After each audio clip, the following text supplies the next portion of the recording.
Hello दोस्तों, नमस्कार। Santoshi music classes में आप सभी का स्वागत है। जैसा कि हमारा पूर्वावलोकन चल रहा है, आप हमारे चैनल पे जाके प्लेलिस्ट बना है घटना चक्र पूर्वावलोकन, ठीक है। वहाँ पे सभी वीडियो एक लाइन से पढ़े हैं। आपका बायो से मैंने स्टार्ट किया है। बायो के पहले चैप्टर से लेके अभी हम उत्सर्जन तंत्र पढ़ने जा रहे हैं। यहाँ तक वीडियो आपको मिल जाएगा, ठीक है। एक एक वीडियो, एक एक क्वेश्चन का, जितने क्वेश्चन पुराने आए हैं सबका एकदम डिटेल्ड एक्सप्लेनेशन है विथ ट्रिक के साथ, ठीक है। तो आप जाके चैनल पे विजिट करके एक एक वीडियो देख सकते हैं। हिंदी का हमारा भी चलता है, ठीक है। हिंदी का हमने 2 वीडियो अपलोड कर दिया है। तो चलिए आज हम मोटिवेशन देख लेते हैं, इसके बाद अपना क्वेश्चन शुरू करते हैं। आज ज़्यादा क्वेश्चन नहीं है, इसलिए आप धैर्य बनाए रहिएगा। पहला हमारा मोटिवेशन है, जब तक आप खुद पर विश्वास नहीं करते तो आप सफलता की ऊंचाइयों तक नहीं पहुंच सकते, ठीक है। तो कुछ करने के लिए आपको खुद पर विश्वास रखना होगा, ठीक है, तभी आप कुछ कर सकते हैं। आपका आर ओ का एग्ज़ाम है, उसके लिए आपको खुद का विश्वास रखना होगा कि इस 411 पोस्ट में या प्री वाले में पीसीएस जो 2024 का प्री है उसमें हमको एक सीट लाना है, ठीक है। आपको सिर्फ एक सीट से मतलब होना चाहिए, ठीक है। तो आप अगर विश्वास करते हैं खुद पर तो आप ज़रूर एक सीट लाएंगे, ठीक है। तो चलिए हम अब बिना किसी देरी के शुरू करते हैं। जो पहली बार विजिट किए हैं वो प्लीज़ चैनल को देख लेंगे, सब्सक्राइब कर लेंगे और वीडियो को लाइक करेंगे। तो चलिए हम देखते हैं पहला क्वेश्चन। एल्कोहल को निराविशन के लिए निम्नलिखित मानव अंगों में कौन उत्तरदायी है। अब देखिए यहाँ पे लिखा गया है निराविशन, ठीक है। तो जो एल्कोहल होता है उसमें जो निराविशन, इनका कहने का मतलब जो उसमें अपशिष्ट एल्कोहल, अच्छी चीज़ तो होती नहीं, तो उसमें जो बहुत बेकार चीज़ मिला रहता है उसको निकालने के लिए, मतलब निराविशन निकालने के लिए कौन सा उत्तरदायी है, ठीक है। तो अल्कोहल को निराविशन के लिए कौन सा उत्तरदायी है? आपका यकृत, याद रखिएगा, लीवर। इसीलिए जब आप, कई लोग जब ज़्यादा शराब पीते हैं कहते हैं ना उनका लीवर खराब हो गया है, ठीक है, शराब से। तो आप लीवर रखिएगा, विक्र मत लगाइएगा। आप लीवर और विक्र में कंफ्यूज होंगे, ठीक है, बट विक्र मत लगाइएगा, ठीक है। अब देखिए यहाँ पर हम उत्सर्जन तंत्र पढ़ रहे हैं, ठीक है। तो ये हमारा विक्र, यहाँ पे सब कुछ विक्र से ही रिलेटेड आएगा, ठीक है। लेकिन अब यहाँ पे इस आंसर होगा यकृत, ठीक है। चलिए हम नेक्स्ट देखते हैं। एक स्वस्थ मनुष्य एक दिन में निम्नलिखित मात्रा में पेशाब करता है। तो बोल रहा है एक स्वस्थ मनुष्य जो है एक दिन में कितनी मात्रा में यूरिन करता है। तो कितनी मात्रा में? 1.5 लीटर, ठीक है। तो 1.5 लीटर यूरिन करता है। अब देखिए यहाँ पे पूछ सकता है कि यूरिन का पीएच वैल्यू कितनी होती है, पीएच वैल्यू कितनी होती है। तो पीएच वैल्यू कितनी होती है? 6 होती है, याद रखिएगा। यूरिन का पीएच वैल्यू 6 होती है। कैसे याद करेंगे? जैसे आप रोड पे जा रहे हैं तो कहीं पे लिखा रहता है, मतलब कहीं पे लोग यूरिन कर देते हैं तो वो क्या करता है? गंध मारता है ना। तो आप क्या करते हैं? कहते हैं छी छी, छी से मतलब 6, ठीक है। तो ऐसे जैसे इधर से आप आ रहे हैं तो यहीं पे छी करते हैं, कहते हैं छी, गंध मारता है ना। तो आप कहेंगे वो छी, मतलब एक यूरिन का पीएच वैल्यू कितना होता है? 6। तो ये एसिडिक होता है, बेसिक होता है, तो ये एसिडिक होता है क्योंकि ये 7 से, जो ये 7 है उदासीन है, तो ये एसिडिक होता है। ये अगर 8 होता है ये बेसिक होता है, ठीक है। तो आपका इसकी वैल्यू 6 होती है पीएच वैल्यू। एक चीज़ और पूछ सकता है कि यूरिन में जो येलो होता है वो किस के कारण होता है। जो यूरिन में येलो स्पेन होता है, मतलब जो येलो होता है वो किसके कारण होता है? तो ये किसके कारण होता है? यूरोक्रोम, तो याद रखिएगा यूरोक्रोम, यूरोक्रोम के द्वारा यूरिन हमेशा हमारा क्या होता है? पीला होता है, ठीक है। क्या होता है? पीला। कोई पूछे कि यूरिन में जल की मात्रा कितना होता है, तो 91 से 96% आपका जल की मात्रा होता है, ठीक है। किसके कारण पीला होता है? यूरोक्रोम के कारण। पीएच वैल्यू कितनी होती है? 6 होती है। एक स्वस्थ मनुष्य एक दिन में कितना लीटर यूरिन करता है? तो 1.5 लीटर, ठीक है, आई होप आपको समझ में आया गया होगा। ठीक है, सब्सक्राइब लाइक एक बार कर दीजिएगा। ठीक है, मानव मूत्र का पीला रंग एक वर्णक के कारण होता है जिसको कहते हैं, देखिए 2008 में आया है, तो अभी हम बता दिए हैं किसके, यूरोक्रोम के कारण। ठीक है, तो चलिए हम नेक्स्ट देखते हैं। मनुष्य शरीर में खून के शुद्धिकरण की प्रक्रिया को क्या कहते हैं, तो इसको मुझे ख्याल से बताने की ज़रूरत नहीं है, सभी लोग इस शब्द से परिचित होंगे। ठीक है, तो किसके कारण, तो आपका क्या होता है, आपका डायलिसिस। ठीक है, तो डायलिसिस की क्रिया के कारण जो आपका किडनी होता है उसके कारण ये आपका प्योरीफाई करता है, क्या करता है, प्योरीफाई करता है डायलिसिस की क्रिया के कारण। ठीक है, तो चलिए नेक्स्ट देखते हैं, डायलिसिस किससे संबंधित है, तो डायलिसिस किससे संबंधित है ये बताइए। तो डायलिसिस किससे संबंधित है, आपका किससे, बिक्र से। तो बिक्र क्या होता है, किडनी, यही किडनी होता है, इसको गुर्दा भी कहते हैं। ठीक है, इसको किडनी कहते हैं, गुर्दा कहते हैं, और बिक्र भी कहते हैं, तो याद रखिएगा। ठीक है, इसी में डायलिसिस की प्रक्रिया होती है। अब देखिए एक क्वेश्चन याद रखिएगा, जब आपका ये डायलिसिस की प्रक्रिया प्योरीफिकेशन होता है, मतलब अगर पूछा जाए कि जब ये आपका किडनी प्योरीफाई करता है तो क्या क्या प्योरीफाई करता है, कुछ चीज़, अब जैसे चाय छलनी से, जैसे चाय हुआ तो आप चाय छलनी से छालें तो क्या क्या बाहर निकल गया, तो उसमें जो आप चाय पत्ती रहता है या उसमें जो अदरक बाहर से डाले रहते हैं वो बाहर हो जाता है, और सब चीज़ें, काली मिर्च, तो वो सब बाहर हो जाता है। इसी तरह जो बिक्र होता है वो क्या क्या बाहर कर देता है। ठीक है, और आपका से चाय यूज हो जाता है तो खून हमारे यूज हो जाता है, तो बाहर क्या करता है, ये देखिए कौन सा बाहर करता है, नाइट्रोजन यौगिक, याद रखिएगा नाइट्रोजन, ये क्वेश्चन ही पूछा गया है, पीसीएस आईएएस में पूछा गया है। नाइट्रोजन यौगिक किसको बाहर करता है, नाइट्रोजन यौगिक को। अब देखिए देखो यूरिया तथा यूरिक अम्ल को भी पृथक करता है, तो यूरिया को भी छानता है, तो यही याद रखिएगा यूरिया को। ठीक है, अभी देखिए आइएगा, डायलाइजर क्या होता है, ये बताइए डायलाइजर क्या होता है, बहुत ही इंपॉर्टेंट क्वेश्चन है। अब देखिए जिस किसी का किडनी खराब हो जाता है तो डायलाइजर का यूज किया जाता है, याद रखिए डायलाइजर 2002 में आया है। तो डायलाइजर का प्रयोग क्या क्या किस लिए किया जाता है, आर्टिफिशियल किडनी बोला जाता है। ठीक है, आर्टिफिशियल किडनी। ठीक है, तो आर्टिफिशियल किडनी याद रखिएगा, अगर कोई पूछे डायलाइजर क्या होता है तो आप कहेंगे आर्टिफिशियल किडनी होती है डायलाइजर। ठीक है, तो आप किससे संबंधित होता है, बिक्र, वही जो बिक्र है तो वो वही बिक्र होता है। ठीक है, तो आई होप आपको आ गया होगा। ठीक है, चलिए हम नेक्स्ट देखते हैं, कौन सा सही है। देखिए अब इसमें कौन सा, अभी हम बता रहे हैं, यहाँ पे क्वेश्चन देखें, ये क्वेश्चन कब आया है, 1994 में आया। अब देखिए ये वाला क्वेश्चन देखिए, यहाँ पे शुद्धिकरण लिखा है, खून का शुद्धिकरण।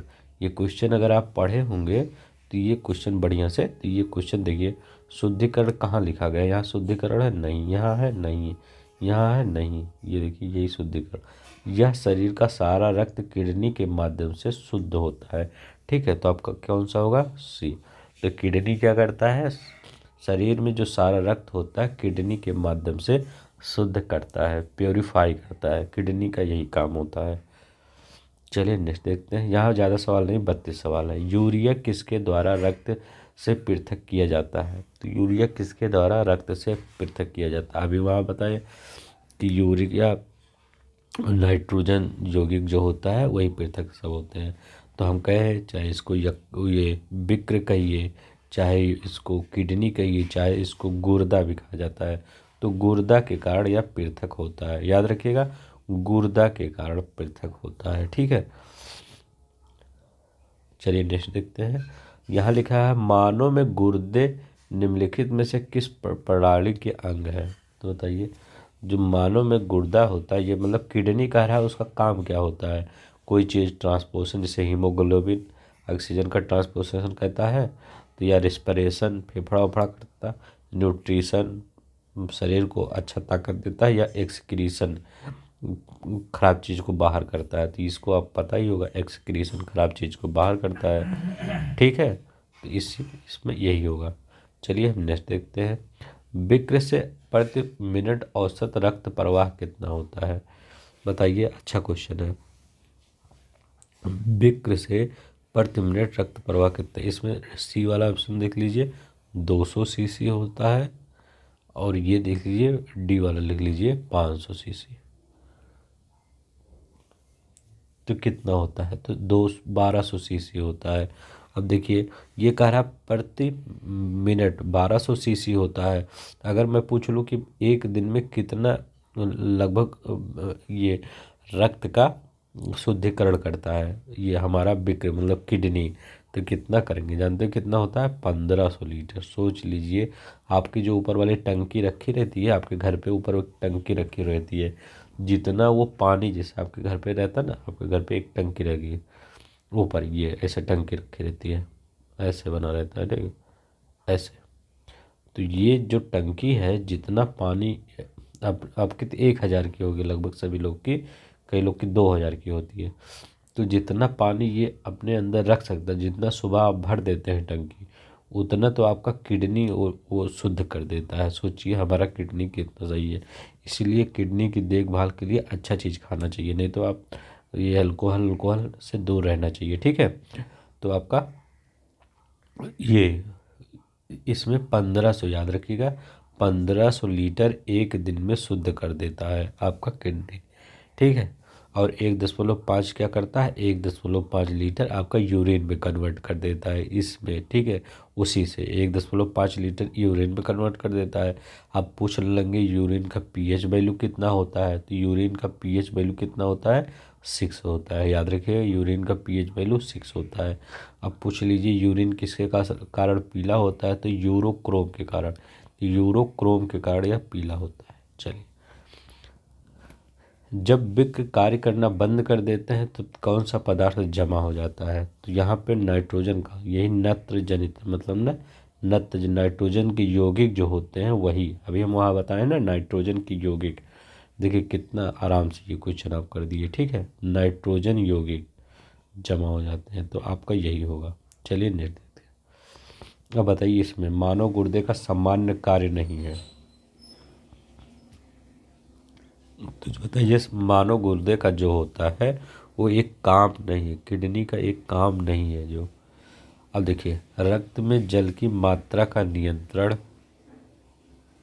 रक्त में शर्करा की, अच्छा ये तो इंसुलिन करता है, शर्करा की मात्रा का जो वो होता है अग्नाशय न ग्रंथि होती है, उससे बीटा से इंसुलिन, अभी हम आगे पढ़ाएंगे उसको, ठीक है। तो उससे होता है, तो ये आपका गलत हो गया, शर्करा मतलब अग्नाशय वाला हो जाएगा। यूरिया को छानकर बाहर करता है, कई हार्मोन का स्रावण करता है, सही है। तो आपका क्या होता है, बी वाला होता है, बी वाला नहीं होगा। पीसीएस 2011 में आया है, ठीक है।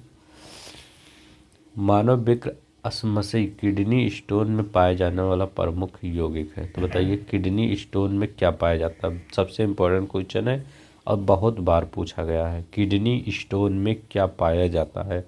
तो किडनी स्टोन में कैल्शियम ऑक्जेलेट पाया जाता है, ये टमाटर में भी होता है, इसीलिए जब किडनी स्टोन हो जाता है तो लोग हमें टमाटर खाने से मना किया जाता है, ठीक है। Calcium oxalate. मानव विक्र में स्मरी में पाए जाने वाला प्रमुख रासायनिक यौगिक कौन है, कैल्शियम ऑक्जेलेट, याद रखिएगा कैल्शियम ऑक्जेलेट। चलिए नेक्स्ट देखते हैं। मानव गुर्दे में बनने वाली पथरी प्रायः बनी होती है, किसकी बनी होती है, कैल्शियम ऑक्जेलेट की, याद रखिएगा कैल्शियम ऑक्जेलेट की बनी होती है। ज़्यादा क्वेश्चन नहीं है, थोड़ा सा और क्वेश्चन बचा है। मानव गुर्दे में पथरी निम्न में से किसकी वजह से बनती है, तो देखिए वही क्वेश्चन कितनी बार आ रहा है, कैल्शियम ऑक्जेलेट, याद रखिएगा कैल्शियम ऑक्जेलेट की बनी होती है। ये बताइए वह तत्व जो मानव पसीने के माध्यम से उत्सर्जित होता है, बताइए जो मानव पसीने के माध्यम से उत्सर्जित हो जाता है, कौन सा तत्व है, बताइए। तो देखिए कई तत्व हैं, बीपीएससी में पूछा है तो एक से अधिक कई क्वेश्चन आ जाते हैं। तो क्या पसीने के रूप में सोडियम होता है, आपका सोडियम उत्सर्जित हो जाता है। पोटेशियम होता है, पोटेशियम, ठीक है। कैल्शियम होता है, कैल्शियम। मैग्नीशियम होता है, ठीक है जी। जिंक होता है, आयरन होता है, तो ये इसी में जो मानव शरीर में जो उत्सर्जक हमारा किडनी कुछ कर देता है, नाइट्रोजन वाले जो पदार्थ होते हैं, और जो कुछ बनता है वो पसीने से हो जाता है, तो बहुत जगह से निकलता है। तो magnesium, zinc, iron, calcium, potassium, sodium, ये सब किसके हैं? तो ये पसीने के थ्रू। तो मैग्नीशियम और आयरन देखिए दोनों दिया है, तो उपयुक्त में से एक से अधिक हो जाएगा। ठीक है, उपयुक्त में से एक से अधिक। तो याद रखिएगा, sodium, potassium, calcium, magnesium. Calcium को ऐसे याद रखिएगा, हड्डियों में हमारे कैल्शियम होता है, तो हड्डी हमारे सब जगह है। तो ये सोचता है इधर पसीने के थ्रू निकल जाए, नहीं तो हमें अंदर जाना पड़ेगा, तो ये अंदर जाने से बचता है, बाहर निकल लेता है कैल्शियम। मैग्नीशियम, जिंक, याद रखिएगा जिंक, आयरन। ठीक है,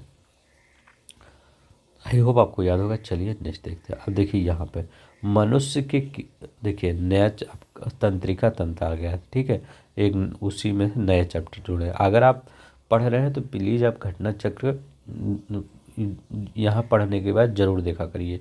ठीक है, तो आपको पता चलेगा कि हमने कितना पढ़ा, और एक जब घटना चक्र देखेंगे आपको बहुत कॉन्फिडेंस आएगा।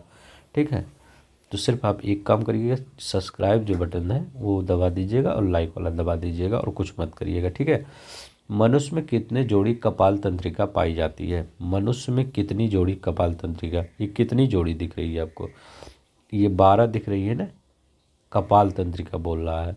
ठीक है, तो अगर कपाल तंत्रिका बोले, ये कैरनियल तंत्रिका, हिंदी में इसको इंग्लिश में बोलते हैं कैरनियल तंत्रिका, क्रेनियल तंत्रिका। तो क्रेनिकल तंत्रिका कितनी जोड़ी? 12 जोड़ी पाई जाती है। अगर पूछ ले स्पाइनल कॉर्ड कितना पाया जाता है, स्पाइनल नहीं तो आप कंफ्यूज हो जाएंगे। स्पाइनल कितना पाया जाता है? 31। तो ये देखिए, मानो मैंने एक चित्र भी लिया है। ठीक है, ये याद रखिएगा, ये चित्र है, तो इसमें कितनी 12 लिखा है ना, 12। तो कितना कार्नियल नर्व ना, इतना ये नाम आपको याद करने की ज़रूरत नहीं है। ठीक है, तो कितना जोड़ी पाई जाती है? 12 जोड़ी पाई जाती है, याद रखिएगा, 12 जोड़ी पाई जाती है। देखिए एक क्वेश्चन और आ गया है, इसीलिए मैंने 2 फिगर ले लिया है, तो बता दिया। कशेर की रज्जु, स्पाइनल कॉर्ड, मतलब कशेर के जंतु होते हैं ना, तो कशेर की जो रज्जु होता है, मतलब स्पाइनल कॉर्ड होता है, वो पूरा जैसे ये है पूरा, हाँ ये तो ये होता है, ये हमारे पीठ के पीछे जो होता है, जैसे ये यहाँ पर दिया गया देखिए, ये है पूरा पीठ के पीछे। तो ये पूछ रहा है में कितनी जोड़ियाँ तंत्रिका निकलती हैं। ठीक है, तो ये पूछ रहा है ये जो तंत्रिका ये कितनी जोड़ियाँ निकलती हैं। ठीक है, तो कितनी जोड़ियाँ निकलती हैं बताइए। ऑप्शन आपको दिया गया 13, 33, 31, 12। तो आप सोच सकते हैं कितनी जोड़ियाँ हो सकती हैं, इधर और इधर सेम ही होंगी, तो कितनी जोड़ियाँ होंगी? 31 इधर होंगी, 31 इधर होंगी, तो कितनी जोड़ियाँ होंगी? 31 जोड़ियाँ। ठीक है, मैंने आपको फिगर ला दिया, नहीं तो आप फिगर इसलिए लाया, नहीं तो आप स्पाइनल कॉर्ड और ये देखिए कॉर्नियल, ये कॉर्नियल तंत्रिका में कंफ्यूज हो जाए। कॉर्नियल में आपका ये मस्तिष्क में होता है कॉर्नियल, तो ये 12 होता है, और ये स्पाइनल कॉर्ड किस में होता है? पीछे जो हड्डी होती है, मेन वाली हड्डी, उससे किनारे किनारे कितनी लगी होती हैं? तो 31 लगी होती है। इतना आपको ध्यान रखना है। ठीक है, अगर आपको पसंद आ रहा होगा तो प्लीज़ लाइक सब्सक्राइब कर दीजिएगा। इस समय आप लाइक सब्सक्राइब थोड़ा कम करते हैं, इसीलिए थोड़ा सा ज़्यादा हमको बोलना। मस्तिष्क जिम्मेदार है, बताइए मस्तिष्क किसके लिए जिम्मेदार है? सोचना यही मस्तिष्क से ही होता है ना, कि दूसरे किसी चीज़ से होता है? यही चीज़ होता है। हृदय गति नियंत्रण के लिए, हृदय गति नियंत्रण के लिए आप कहेंगे नहीं। अभी देखिए कभी कभी आप सोचेंगे, अभी हम अपना सांस रोक लेते हैं, सांस रोक लेते हैं तो हृदय उधर थोड़ा सा रुक जाता है, तो इसीलिए शरीर में संतुलन के लिए। अब शरीर का संतुलन नहीं सही है, तो उसको संतुलन बनाने के लिए सब कुछ करते हैं। ठीक है, कि जैसे सही से बैठे नहीं है तो सही से बैठते हैं, तो मस्तिष्क आपको बताता है कि आपका संतुलन सही नहीं है, आप सही से बैठिए। ठीक है, तो वही काम करता है, सोचना भी इसका काम है मस्तिष्क का, हृदय की गति को नियंत्रण भी करना है, शरीर का संतुलन, तो तीनों काम होता है। तो प्रयुक्त सभी यूपी पीसीएस प्री 2016 में आया है। चलिए ज़्यादा क्वेश्चन नहीं बचा है, 22 क्वेश्चन हो गया है।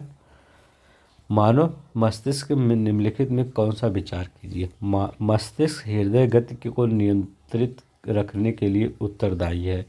ठीक है, तो अभी देखिए हम वहाँ पढ़े हैं, ये देखिए अगर ये 2016 का प्री वाला क्वेश्चन आप पढ़ लिए होंगे तो आप 2020 में जो ये क्वेश्चन आया है, देखिए लोग कहते हैं घटना चक्र से क्या फंसेगा, ये देखिए मैं आपको एकदम प्रूफ दिखा रहा हूँ कि घटना चक्र से क्या नहीं फंसता है। ठीक है, आप यही कर लीजिए, आपका काम हो जाएगा। ठीक है, यह शरीर के संतुलन के लिए उत्तरदायी है, तो आपका दोनों सही है, अभी दोनों बता रहे हैं। तो देखिए ठीक है, इसीलिए मैं घटना चक्र बढ़िया से एक्सप्लेन करता हूँ। ठीक है, अब देखिए यहाँ पर प्रतिवर्ती क्रिया है, रिफ्लेक्स एक्शन का नियंत्रण केंद्र कहाँ पे है। जो रिफ्लेक्स प्रतिवर्ती जो क्रिया होता है वो कह रहे हैं इसका नियंत्रण का केंद्र कौन सा है। तो अभी हम पूरा बॉडी बताए थे, तो पीछे जो ये पूरा ये है पूरा कशेरुकी, तो यही आपका स्पाइनल जो कॉर्ड होता है यही नियंत्रण का केंद्र होता है। तो ये हमारा मस्तिष्क होता है, तो यहीं से आपका सब तार जुड़ा होता है। जैसे एक एसी लगा देते हैं, कुछ लगा देते हैं तो एक तार यहाँ जोड़ देते हैं ना, पूरा लाइन घर का, तो ऐसे ही ये पूरा नियंत्रण का काम करता है। तो रिफ्लेक्स एक्शन नियंत्रण केंद्र कहाँ पे होता है, ये कश के स्पाइनल। तो याद रखिएगा रिफ्लेक्स पूछ रहा है नहीं तो कुछ और। प्रतिवर्ती क्रिया का नियंत्रण केंद्र कहाँ होता है, कशेर की रज्जु में होता है, स्पाइनल कॉर्ड में होता है। अब देखिए सुई चुभाने पर निम्नलिखित अंगों में कौन सा दर्द महसूस नहीं करेगा। ये क्वेश्चन 2017 में आया है, ये क्वेश्चन अभी जल्दी ही पूछा गया था। ठीक है, किसी और एग्जाम में ये मतलब अगर सुई चुभा दिए जाए तो वो दर्द नहीं करेगा। शायद 22 या 23 पीसीएस में आया है ये प्री में। तो कौन सा अंग दर्द महसूस नहीं करेगा ये बताइए। ये आप बहुत अच्छा क्वेश्चन है, आप वीडियो पॉज करके सोचिए कौन सा हो सकता है। कि अगर त्वचा में, तो अगर आप त्वचा में सुई एक बार धंसाते हैं तो किसी का अरे लग गया सुई ना, तो ये नहीं। हृदय में, ठीक है, तो हृदय में भी नहीं क्योंकि वो भी त्वचा ही ऊपर होती है। नेत्र में तो एकदम नहीं है। अब देखिए मस्तिष्क में तो दर्द महसूस नहीं करेगा, लेकिन अंदर चले जाएगा तो वो ऐसा करने की कोशिश मत करिएगा कि देखते हैं दर्द महसूस करेगा कि नहीं करेगा, लेकिन इन सब के अपेक्षा कम करेगा। ठीक है, तो आपका बी वाला यहाँ पे आंसर होगा, नहीं तो आप प्रैक्टिकल करने लगे। मानव के मस्तिष्क में स्मरण क्षमता कहाँ होती है बताइए। मानव के मस्तिष्क में जो स्मरण क्षमता होती है वो कहाँ होती है। तो मानव के मस्तिष्क का सबसे बड़ा भाग अगर पूछा जाए कौन है, तो सेरी ब्रह्म। ठीक है, अगर पूछा जाए मानव के मस्तिष्क का सबसे बड़ा भाग कौन सा होता है, तो सबसे बड़ा भाग सेरी ब्रह्म। कैसे याद करेंगे, सेरी बलम मत, बेलम या बेलन जो होता है वो छोटा सा होता है, ऐसे होता है, ऐसे ऐसे बेलन छोटा सा होता है, लेकिन जो बम होता है वो जो विस्फोट करता है तो बहुत बड़े लार्ज एरिया को वो क्षति पहुंचाता है। तो ऐसे याद रखिएगा सेरी ब्रह्म।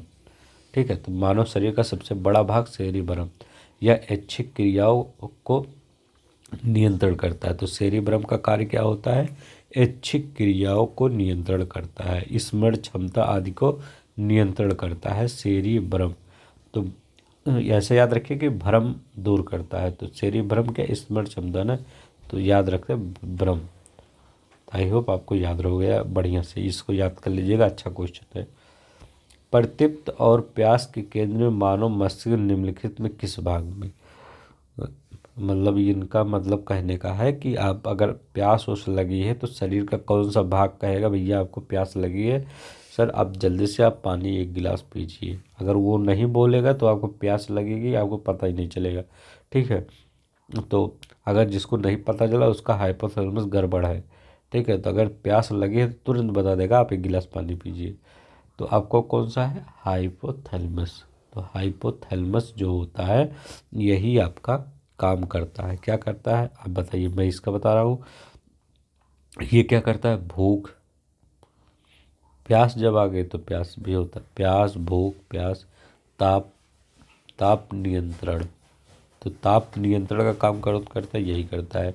जो या प्यार और हो जाता है जिन लोगों को, उसका भी काम यही करता है हाइपोथैलेमस।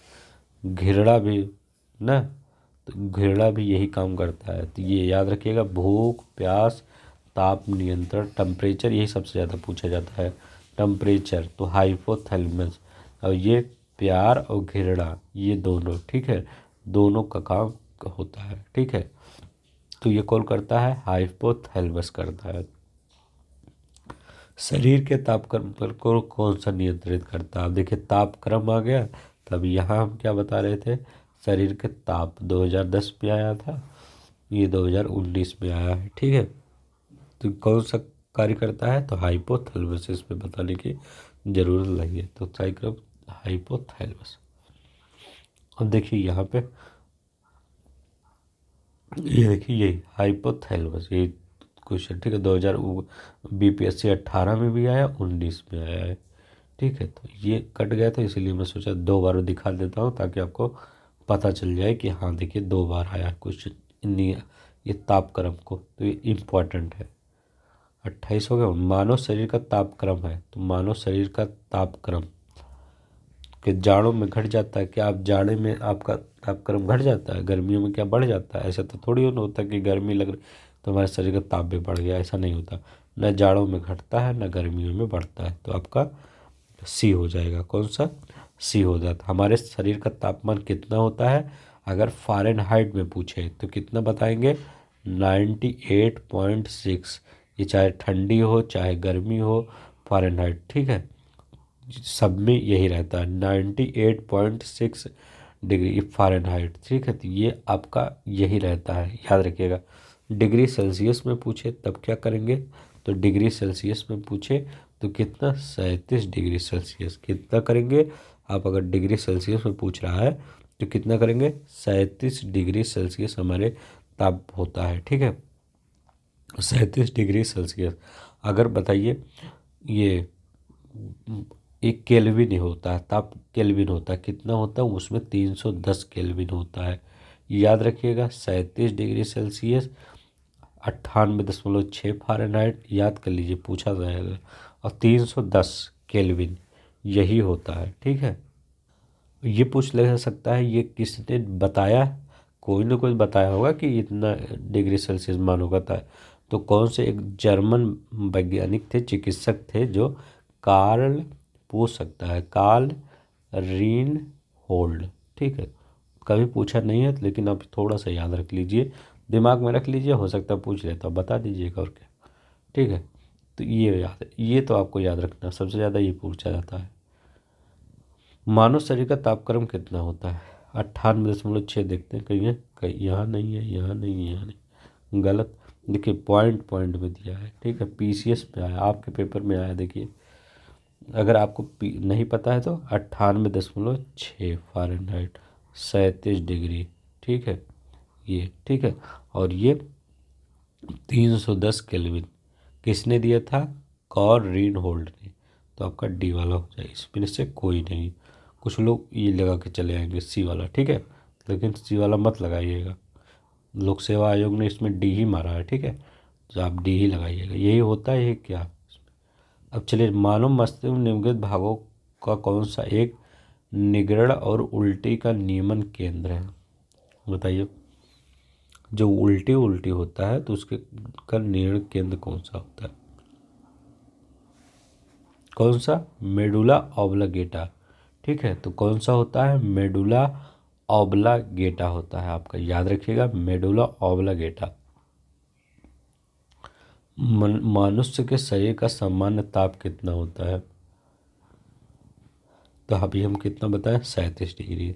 अगर फ़ारेनहाइट में जाएंगे तो 98.6 फ़ारेनहाइट, केल्विन में जाएंगे तो 310 केल्विन हो जाए, ठीक है। तो आपको इतना याद रखना है, याद रखिएगा, केल्विन में 310, इतने इसमें दिया गया है, झारखंड पीसीएस में आया था, ठीक है। बस इतना ही आज क्वेश्चन बचा है।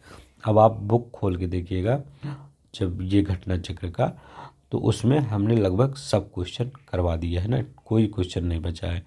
अब हम अभी आज ही शाम को आपको एंडोक्लाइन पूरा ख़त्म करवा देंगे। इसके बाद ये चैप्टर पूरा, इसके बाद प्लांट हम स्टार्ट कर देंगे। प्लांट एक ही वीडियो में हमने सब क्वेश्चन कर दिया है, ठीक है, क्योंकि प्लांट से ज़्यादा क्वेश्चन पूछा नहीं जाता, लेकिन कई बार एक एक दो दो क्वेश्चन आ जाते हैं, ठीक है। तो अभी पिछली बार आरओ में कई क्वेश्चन आ गया था, ठीक है। तो प्लांट भी इम्पोर्टेंट है आपके लिए, तो वो भी करवा देंगे। तो अब आपका ख़त्म होने की ओर है आपका क्या, बायोलॉजी, ठीक है। तो जो नए होंगे तो वो सब्सक्राइब कर लेंगे चैनल को और वीडियो को लाइक कर देंगे, ताकि आपको ऐसे ऐसे मिलते रहे। हम जनवरी से स्टार्ट हुए, दिसंबर से स्टार्ट करने वाले हैं, या बायोलॉजी या वो सॉरी आपका ज्योग्राफी या आपका हिस्ट्री, इसी दोनों में से एक चैप्टर, एक टॉप मतलब सब्जेक्ट स्टार्ट करने वाले हैं। तो वो सब बहुत हम अच्छे तरीके से हम बताने वाले हैं, जैसे इस को अच्छे तरीके से बता रहे हैं। तो इस पे रहिएगा, आपका जितना घटना चक्र है पूरा पूरा जबान पे रट जाएगा, ठीक है। सिर्फ एक काम आप किया करिएगा, आपके पास घटना चक्र होगा, जो जो चैप्टर मैं बता दे रहा हूँ वो सब बार बार उसको पढ़ने में अब आपको आसानी होगा। पेज पलटते जाइए, रिवाइज करते जाइए, ठीक है। तो रिवाइज करते जाइए, अगर आपको समय मिले तो या वीडियो 2 की स्पीड में बार बार देखिए, आपका पूरा तैयार हो जाएगा। यहाँ पे मैं एक क्वेश्चन नहीं छोड़ता, ठीक है। जो आया है सब, जो चाहे 2-3 बार आया हो डाल ही देता हूँ कि तो बन जाएगा, ठीक है। तो आई होप आपको समझ में आ गया। आज के लिए इतना ही। धन्यवाद, नमस्कार, जय हिंद, जय भारत।